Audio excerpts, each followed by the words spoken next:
when I got to high school, there was like a local church that would let skaters like keep ramps and rails and stuff. And there was like a group of kids at the time who all skated there. And I met Ryan.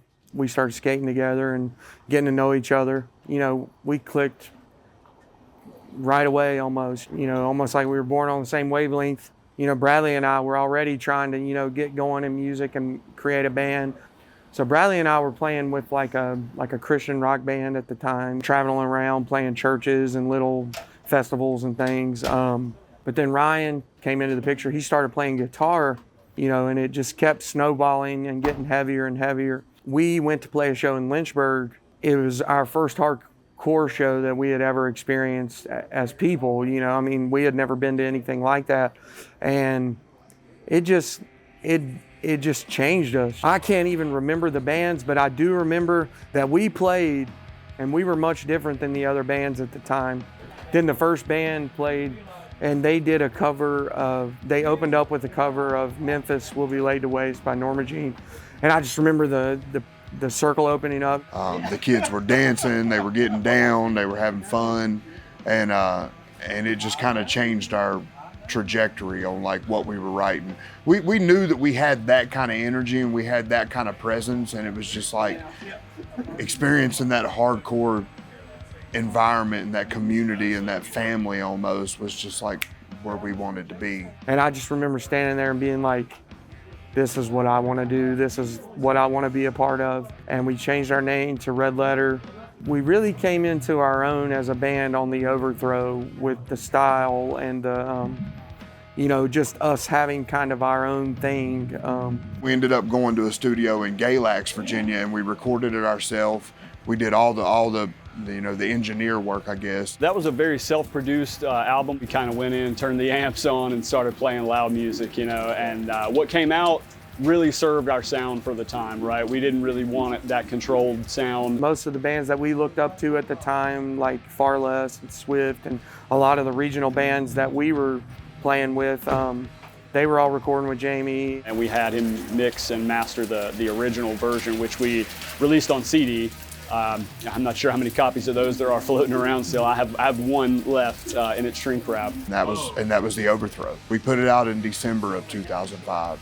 We took our time with that album, man. It was really cool, like us recording it ourselves and driving back and forth to a studio to where we could like spend time on it, work on it, iron out all the things. A lot of stuff was long nights with Billy, Ryan, and Jake, just like kind of woodshedding and spending a lot of time writing riffs and putting it all together. I'd be asleep on the couch somewhere or asleep literally on the floor in the storage unit. Drums like right next to my head, but it was therapeutic, man. Life started happening. People started going to college and thinking about different routes of life, and you know, Red Letter decided to call it quits. In the grand scheme of things, Red Letter was a very short-lived band. I mean, we ended up calling it quits right toward the tail end of 2006. Then from there, you know, we all played in other bands for years and years and years. Every time we'd get together, you know, although we were playing in other bands and stuff, we kind of, you know, just hanging out, being stupid, kind of jokes, you know, talking about the band and Red Letter. Say, hey, man, we should, you know, it'd be crazy if we ever got back together. We say, yeah, I don't know if we can play that kind of music anymore, man. We're old now. I don't know if we can do that kind of music anymore. And we just laughed it off.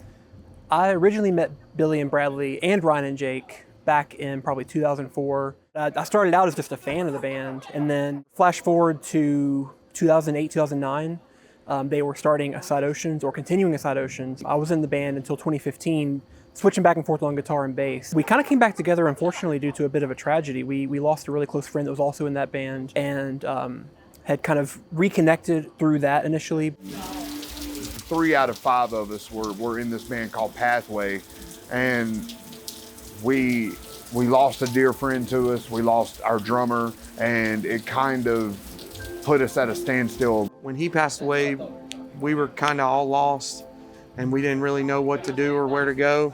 It was one of those things that Pathway is at an indefinite hiatus for the time being. Steve was locked in with us, and we played music with him for so long, like we don't want to fill that spot. I feel like this band coming back together at this point in time in our lives is exactly what needed to happen. I like to think that God had a purpose behind this. And I mean, it's tragic, but it's also, you know, we as individuals needed it. It's ironic how the cards fell, because it fell in the year 2025, which was exactly 20 years from the year that we released the Overthrow. And we were like, man, it feels too right. It feels like we should do it. So here we are. If it's gonna happen, I guess it's now or never. They called me one day and were like, hey, we got this wild idea. We've been talking about it for a little bit, and you're kind of the missing piece here. And I was like, you sure? Having Tyler in this band is a game changer. So back in the old days, you know, Jake was the other 6 string. Jake and I were the axemen, and now, you know, Jake's on bass holding down the low end, and Tyler on guitar just makes sense. You know, he's a little younger than we are. He brings the energy, so that's for sure. His playing style fits right in. Having him in the band is, honestly, it's a perfect fit. Couldn't be better. It's been a complete blast. I love these dudes, but really just want to make sure that everybody else has as much fun as I'm having with it, because that's the whole reason we're doing it. Like, you know, this is nostalgic for a lot of people. So we really want, you know, people to come out and have fun and just to relive the old days, but also get into what we're doing that's new, because a lot of the music we're putting out and that's getting ready to come out is probably the best Red Letter stuff that's ever existed. Just trying to keep up. It's fun. It's absolutely fun. Having a blast, and yeah, it's crazy. It's just happening. I'm nervous. Excited. I kind of like all the emotions, man, I guess.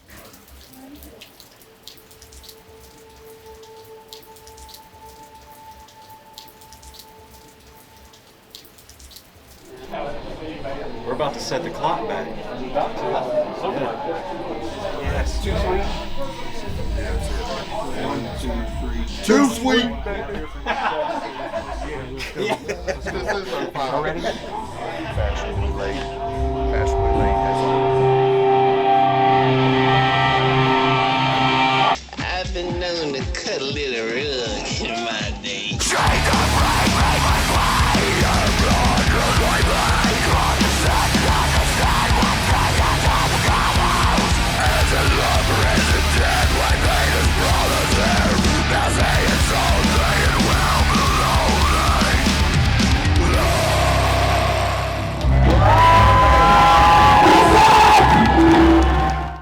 When we took the idea back to Jamie, you know, he found, you know, he obviously had the material. We didn't want to make things perfect where they weren't necessarily, because we wanted that raw spirit of the Overthrow to still be present. He took, you know, the tones and just made everything bigger, stronger, harder. So I think he did it. I think he did perfect with it. Sounds amazing. It's crazy to be able to, like, I didn't even know Jamie still had access. So, like, the fact that we could, you know, run it through all of today's, like, new technology and new software, recording, mastering, and all that, and to hear an album that we did 20 some years ago and be like, damn, it's cool to have that vibe back.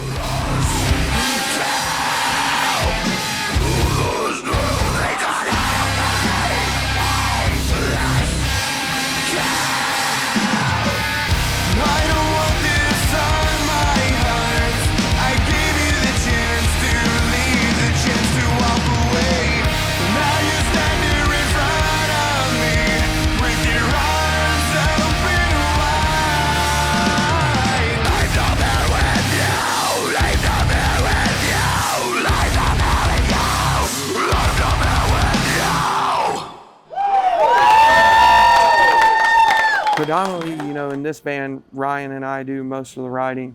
Usually when we write, one of us will show up with a primary idea. Sometimes it'll be a riff, sometimes it'll be, you know, mostly an entire song. It really just depends on what the inspiration's all about. For me personally, you know, it's like, I don't really write unless I feel inspired to write, because I don't want to try to force anything to come out. We really try to keep our minds open. We try to hear out both of our ideas. We've been really good at collaborating like that for a while now.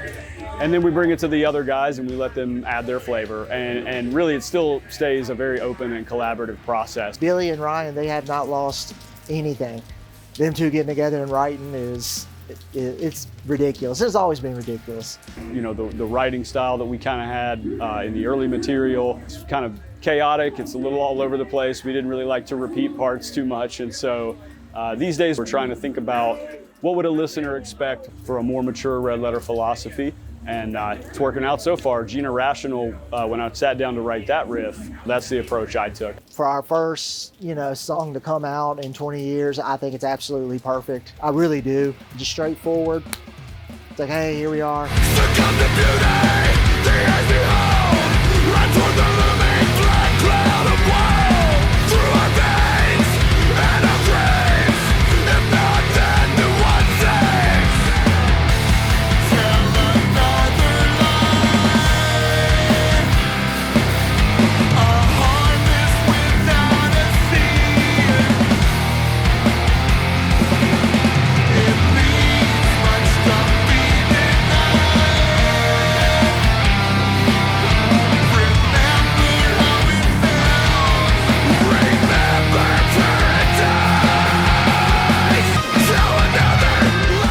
Like many guitar players, I'm a gear nerd. Up until this point, I've been using a lot of like digital amp modelers. After the world shut down for a little bit, I went to pretty much recording and doing a lot of stuff remotely because it was easier.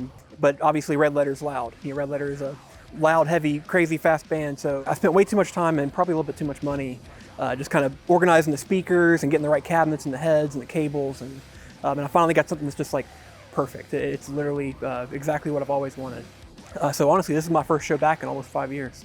Not nervous at all, and I'm really excited. This is like a lot of fun. I just get to show up and throw down and go home kind of deal. I started playing drums when I was like 8. I was pretty obsessed with a drum set from like age 5, from the first time I ever like sat behind one. I started playing guitar in our next band when I was around 21, and that was the first band I'd ever played guitar in. We had found a drummer, someone willing to do it, and I was like, well, I can play guitar. I was like, I'll try. And it was definitely an adjustment period to get used to being out front and moving, and it was a great experience. And honestly, I never saw myself going back to drums. I think I'd forgotten how much I actually loved playing the drums because I'd seen myself as a guitar player for so long. We started rehearsing, and at first, my God, it was so hard to get back into playing that style of music after years of not playing drums and then going into this aggressive, fast-paced, technical music. It was definitely an adjustment, but now I'm obsessed again. I don't even know if I'll ever want to go back to playing guitar again. We'll see.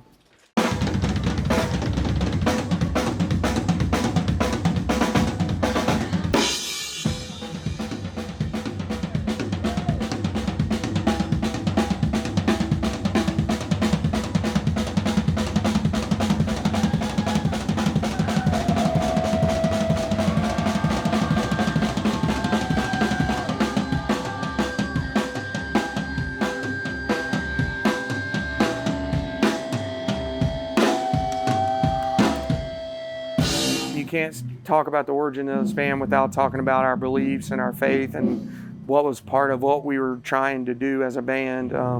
It wasn't just about the music. We were carrying a message along with us. We do music because we love it. We do heavy music because it's our passion. But this band always had a drive to show people something bigger. And like, we might not, win the world, but there's people that can hear our music and find peace and find happiness and find a calling of their own, What are you so scared of when it's true that we say? If you would only listen when salvation stays, we could unify the divided, we could certify the undecided, draw up in our seconds, with nothing left to do. Some call this Sunday church zone, others call it home. Danger zone, others call it home. Danger. 20 years, man. 20 years we haven't done this. 20 years we haven't got to speak to y'all for a second in the midst of all the chaos, all the craziness in the world. And we've seen firsthand what 20 years in this life without these kind of moments. You guys are going to leave here tonight and you do not know, you do not have a clue what could happen. We want to tell you guys that we love you guys. We're here for you guys. This is more than just a band. You guys are a part of us as much as we are a part of you guys. You see this right here, this family right here. There's a million choices that you gotta make. Right or left, right or left, right or wrong. Comment and divide. This world is pure madness. But I want to tell you guys something. The reason we stand up here and do what we do is for a divine creator that loves you, died for you, and does not condemn you. There's not one thing you can do on this earth to separate yourself from his love. Not one thing. All you gotta do is just reach out. There's a place you can find rest when you are weary. Believe that. As we sing this.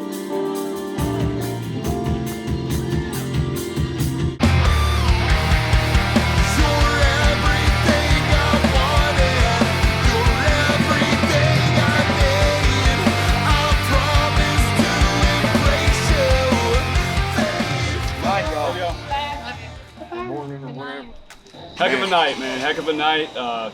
Really cool turnout. Lots of old faces that I haven't seen in years, and throwback for sure. I was feeling those 20 years of Yeah, feels different. time off. Yeah. I broke my ribia, my fibia, and my tibia. I don't think anybody, any of us here could ask for a better night, like to just to kick this thing back off, you know. So Yeah, lots of fun. Standing here together, yeah. 20 years later, still friends, still making music. Blessings, y'all. Blessings. Blessings. So.